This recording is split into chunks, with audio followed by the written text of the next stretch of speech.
कि पश्चिम बंगाल में हिंसा थमने का नाम नहीं ले रही है और इस बार हुगली में पत्थरबाजी की खबर सामने आ रही है। हिंदू संगठनों की तरफ से एक शोभा यात्रा निकाली गई थी और इसी दौरान पत्थरबाजी होने लगी।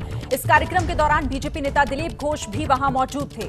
मौके पर भारी संख्या में पुलिस को तैनात किया गया है। तो पश्चिम बंगाल में एक बार फिर से हिंसा भड़कने की खबर। तस्वीरें भी आपके सामने, थोड़ी देर पहले की तस्वीरें हैं जहां पर एक शोभा यात्रा निकाली जा रही थी, जैसा बताया जा रहा है कि और उसी दौरान वहां पर पत्थरबाजी हुई। कार्यक्रम के दौरान दिलीप घोष भी वहां पर मौजूद थे और बताया जा रहा है कि पत्थरबाजी हुई है, आगजनी हुई है शोभा यात्रा के दौरान। एक्सक्लूसिव तस्वीरें एबीपी न्यूज पर आप देख रहे हैं और देखिए किस तरीके से सड़क पर पड़े हुए पत्थरबाजी करते हुए लोग, आगजनी भी की गई है। साफ माहौल बिगड़ता हुआ देखा जा सकता है तस्वीरों के जरिए। एबीपी न्यूज पर आपको ये एक्सक्लूसिव तस्वीरें 2 अप्रैल की तस्वीरें 6:15 की, यानी कि अब से थोड़ी देर पहले की तस्वीरें हैं ये। थोड़ी देर पहले किस तरह से देखिए सड़क पर यहां पत्थरबाजी शुरू हो गई, भगदड़ मच गई, अफरा तफरी का माहौल सीधे सीधे, और फिर उसके बाद कई जगहों पर आग लगाई गई है, आगजनी हुई है, पत्थरबाजी लगातार हो रही थी।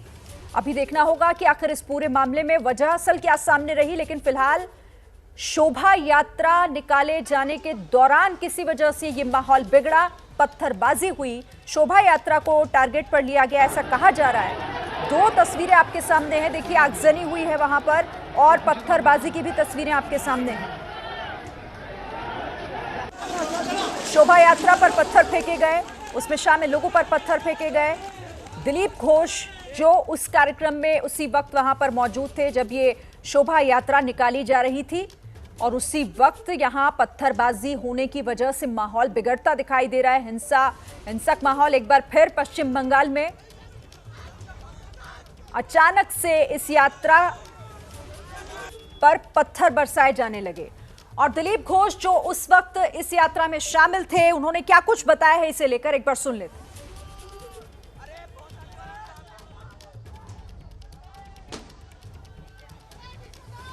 आपको सुनवाएंगे कि दिलीप घोष ने क्या आखिर बताया है कि क्या कुछ हुआ था वहां पर, आखिर किस वजह से ये माहौल बिगड़ा, कौन लोग थे वो जो पत्थर बरसा रहे थे, इसके पीछे की वजह क्या थी, माहौल बिगाड़ने वाले वो असामाजिक तत्व। लेकिन 2 तस्वीरों के जरिए आपको ये घटनाक्रम हम दिखा रहे हैं कि किस तरह से थोड़ी देर पहले यहां पर आगजनी भी हुई और पत्थरबाजी भी हुई है, और दिलीप घोष क्या कह रहे हैं इस पर सुनते हैं। देखिए, इतनी लंबी शोभा यात्रा, पूरा टाउन घूम रहा है, हजारों लोग हैं, बच्चे हैं, महिलाएं हैं, उनके ऊपर अचानक पत्थरबाजी होती है। हावड़ा का दूसरे घटना होने के बाद भी सरकार कितना सचेत है मुझे समझ में नहीं आ रहा है। तो पूरा समाज को जो अस्त व्यस्त किया जा रहा है, प्रोवोक किया जा रहा है, इसका अगर प्रतिक्रिया हो तो इसका जिम्मेदार कौन होगा? ममता बनर्जी केवल राजनीति देखती हैं, नहीं तो आज ये होने की कोई संभावना ही नहीं था। पुलिस अगर पहले से और नज़र रखता है जहाँ गड़बड़ होता है, जो लोग गड़बड़ करते हैं, तो ये घटना नहीं होती। पत्थरबाजी हुई, गाड़ी तोड़ा जा रहा है, लेकिन जो बच्चे और महिलाएं हमारे साथ आए थे उनके ऊपर क्या होगा? वो ट्रैम्पेड हो जाएंगे, भाग रोड हो रही, पुलिस हमारे ऊपर टीयर गैस फेंक रहा है। तो दिलीप घोष जो कह रहे हैं कि प्रोवोक करने की कोशिश की जा रही है, और अगर यहां पर माहौल बिगड़ता है तो फिर इसकी जिम्मेदारी किसकी होगी? सीधे सीधे वो पश्चिम बंगाल सरकार पर निशाना साधते हुए अभी ताजा वहां पर हालात कैसे बने हुए हैं। मनोज्ञा मेरी सहयोगी हमारे साथ जुड़ गई है। मनोज्ञा, क्या जानकारी है हमारे पास, वजह क्या रही?